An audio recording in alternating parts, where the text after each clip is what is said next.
FM Live Drama.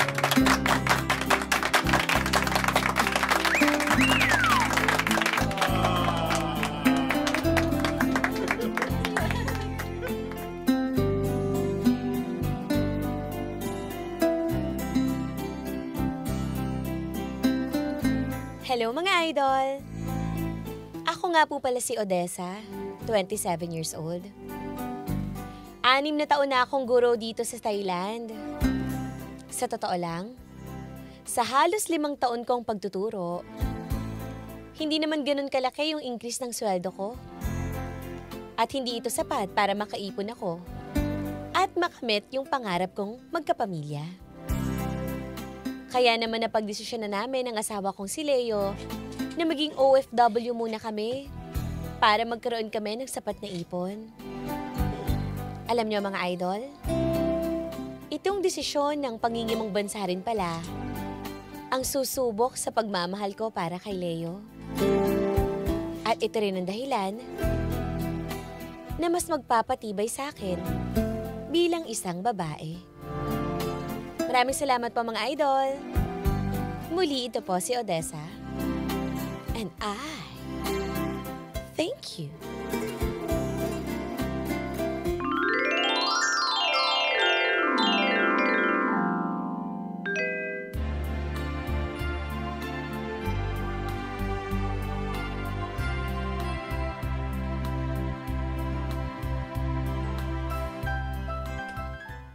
Hoy, Odessa, congratulations! Bakit? Ay, naku. Huwag mo na sasabihin sa iba na ako nag-splok sa'yo, ha? Ano ba yun? Kasi hindi ko na matiis. Ikaw yung Teachers of the Month ngayong buwan! Ha? Wait, saan mo narinig yan? Siyempre, kagagaling ko lang doon sa faculty room. Uy, baka gawa-gawa mo lang yan Ay, hindi Talagang deserve mo naman talaga kasi masipag ka. Talagang, ang galing mo naman talaga magturo sa mga bata. Oh, hindi ba to it's a prank? Kasi April Fools na bukas eh. Ay, naku. Hindi ako nagsasabi ng prank-prank na yan. Totoo ito. Hala, buti naman. Kasi di ba pag Teachers of the Month ka, may may bonus ka? Yes! Narinig mo ba yung bonus daw? Ay, di ko pa narinig. Pero alam ko may binibigay. Kaya dapat maglibre ka. Oy! O sige. Uy, maraming salamat ha. Antayin ko na lang yung chat sa akin para papuntahin ako sa faculty room.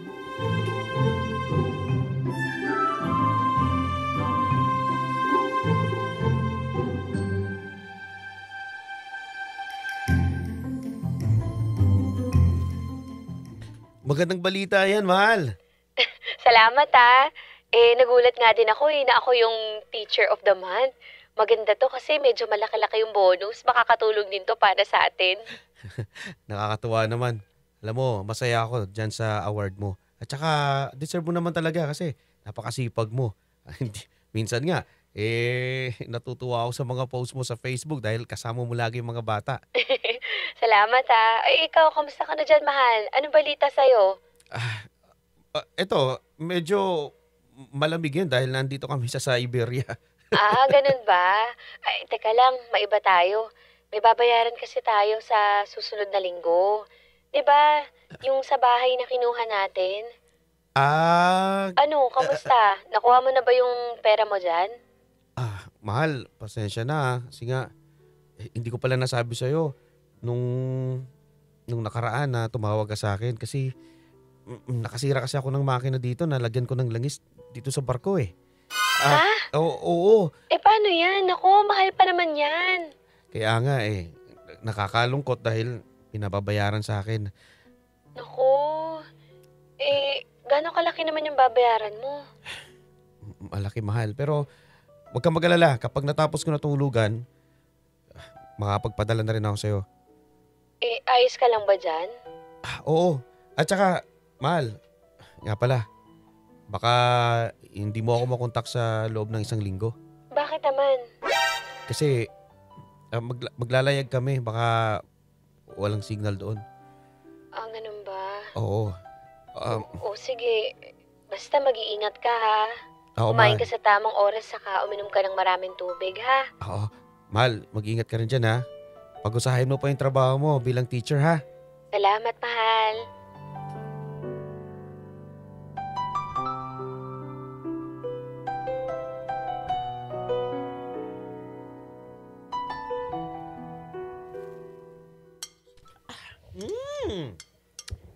Alam mo, Odessa, Oh, parang napapansin ko, kanina ka pa wala sa mood. wala kasi akong kagana-gana ngayon eh. Parang ewan ko ba? Parang may kumakabog sa dibdib ko na hindi ko maintindihan. Bakit naman? Alam mo, yung kasabihan namin sa probinsya, kapag kinakabanta ko bigla na wala namang dahilan, ay meron lang something. Ay, ano ba yan? Pasensya na, nabatawan ko yung baso. Diyos ko, kinakabahan na talaga ako. Pakiramdam ko parang may mangyayaring hindi maganda. Hala, kinabahan bigla tapos nahulog yung baso. Sabi ng mga matatanda, may nangyayari daw masama. Pero, kasabihan lang naman siguro yun. Hindi naman siguro magkakatotoo yun. Hindi kasi, alam mo ba, lumipas sa isang linggo eh. Sabi kasi na sa akin ng asawa ko, sa loob ng isang linggo, hindi niya ako makokontak dahil walang signal. Lagpas-lagpas na sa isang linggo, hindi pa siya tumatawag, kaya nag-aalala na ako eh. Ay naku, Odessa. Huwag ka naman masyadong mag-overthink. Baka mamaya wala naman talaga nangyaring masama. Relax mo yung sarili mo. Kumain ka na lang muna. O ayan o, nilalang ko na tuloy yung tinola. Kumain ka muna dali.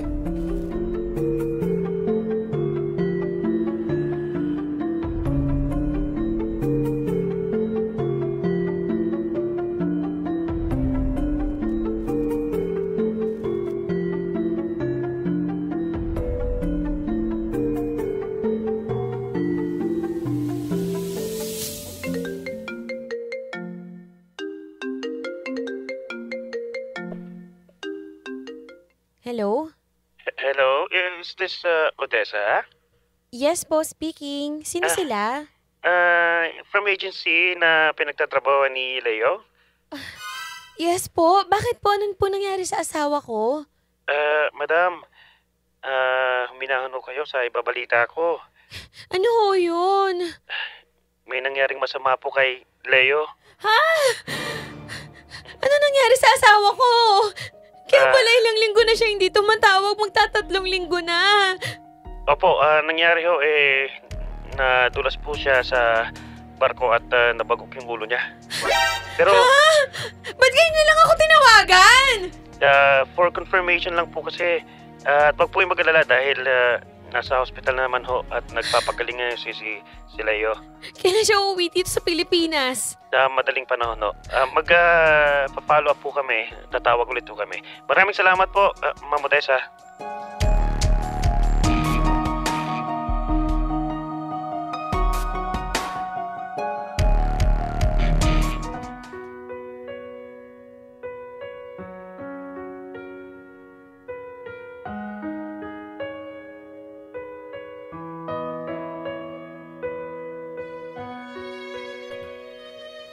Lubos akong naapektuhan nung araw na malaman kong naaksidente si Leo, mga idol.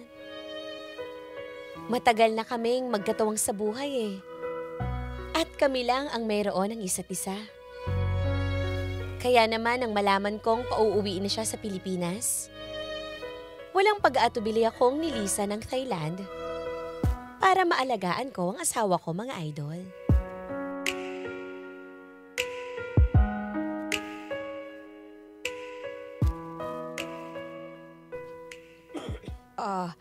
Teka, yung paa mo ha, ipapatong ko dito sa unan. Ay, ayos ka lang ba, nak? Oh, okay. Ma? Odessa! Ma, ako na ho bahala dito. Kumain na ho ba kayo? Oo, kumain na rin ako. Etong si Leo, napunasan ko na. Pakainin mo, hindi pa rin kumakain ito eh. Ha? Sige ho, ma. Ako na ho bahala dyan. Sige ha. Aray ko. Maglalaba pa ako eh. Salamat, Odessa. Mahal. Kamusta pakiramdam mo? Sige.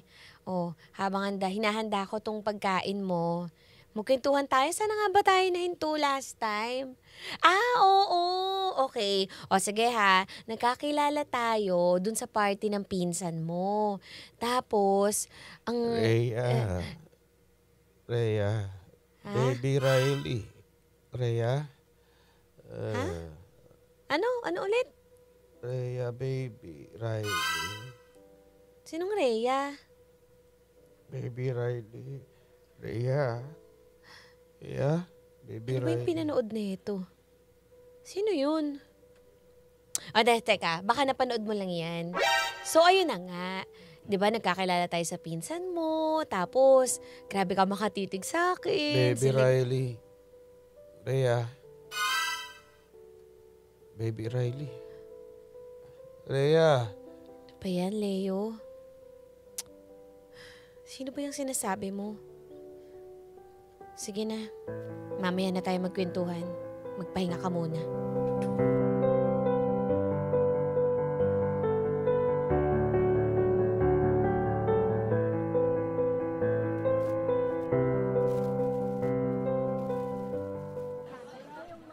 Tao po.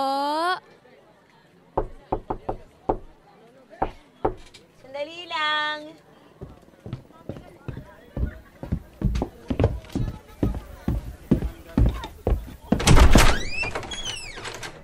Magandang umaga ho. Sino po sila? Magandang umaga. Ako nga pala si Rhea. Rhea? Oo, ako si Rhea. Kasama ko yung anak ko na si Riley. Nanap ko kasi si Leo. Dito kasi ako binigay nung katrabaho niya. Sino ka? Anong kailangan mo sa asawa ko? Asawa? Oo. Asawa Sino ko ka si ba? Leo. Ito kasing si Riley. Anak namin ni Leo. Ano?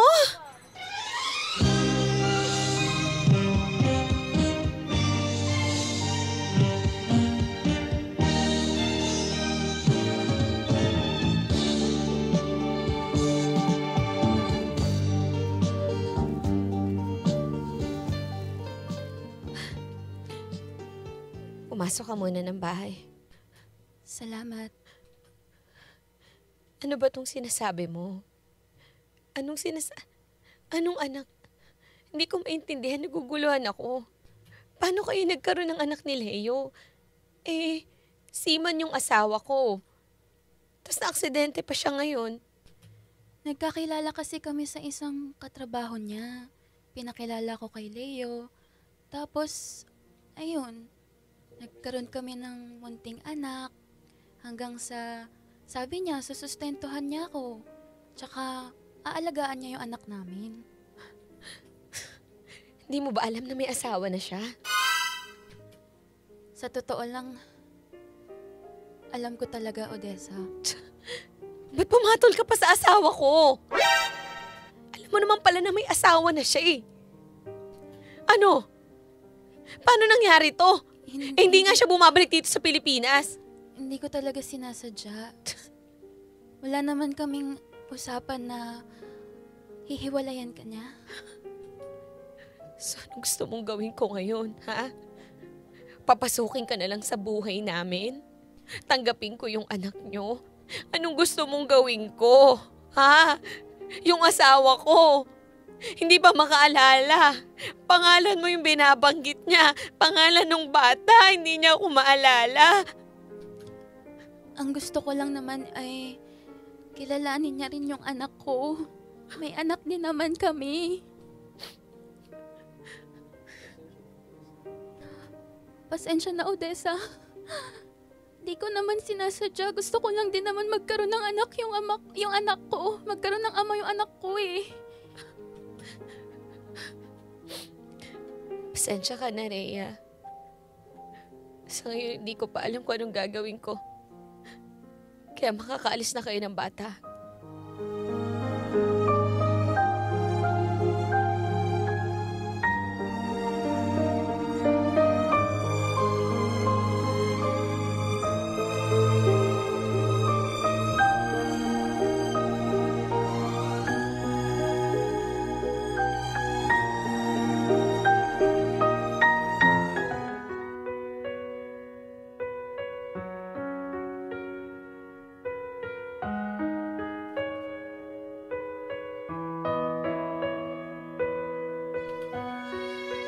Grabe yung paglalarong ginawa ng tadhana sa akin, mga idol. Sa tagal ng panahon na binuno ko sa pagtatrabaho, para buuin namin yung pamilya namin ni Leo. Ibang babae niya pa pala ang makikinabang doon. Hindi ko naman may pagkakaila na matinding awa yung naramdaman ko para sa sarili ko. Pero alam ko kung anong halaga ko bilang isang asawa eh. At higit sa lahat, bilang isang babae. Oo, wala rin ako sa katayuan para ipagkait kay Riley na magkaroon siya ng isang masaya at buong pamilya. Kaya ano man ang mangyari, mas pipiliin ko pa rin na maging mabuting tao, mga idol.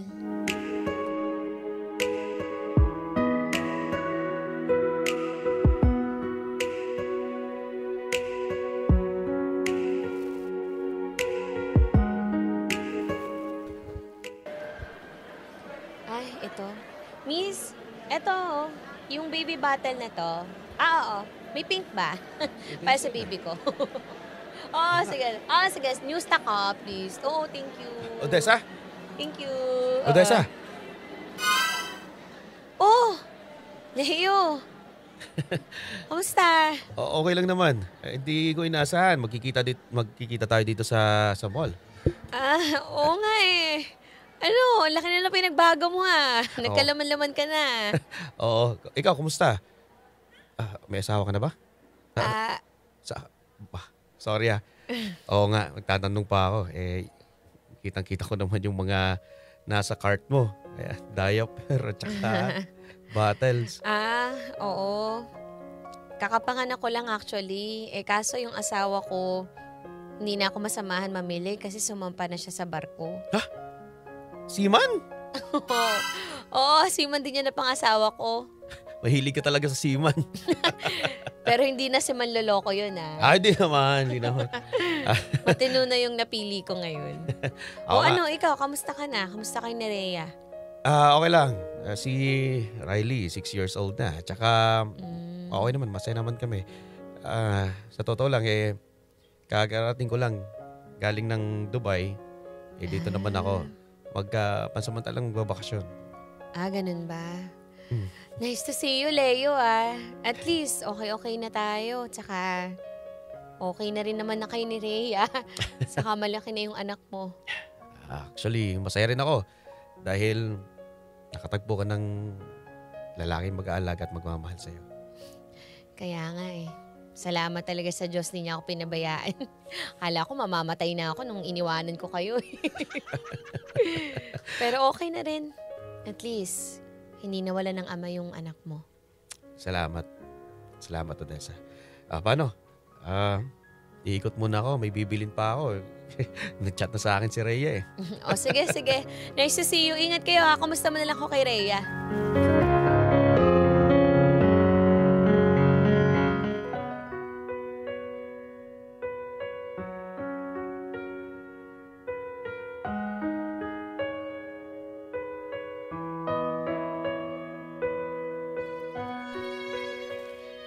Bagaman malalim ang bubog na ginawa ni Leo sa akin, mga idol, mas nanaig sa akin ang pagmamahal at pagpapahalaga ko sa sarili ko.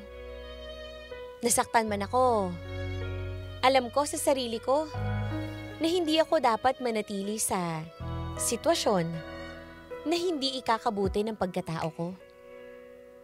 Natagalan man ang paghilom ko, biniyayaan naman ako agad ng mabuting katuwang sa buhay na si Carlo.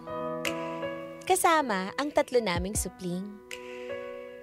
Ganito pala ang tunay na nagmamahal, ano? Marunong din talagang magpalaya, mga idol.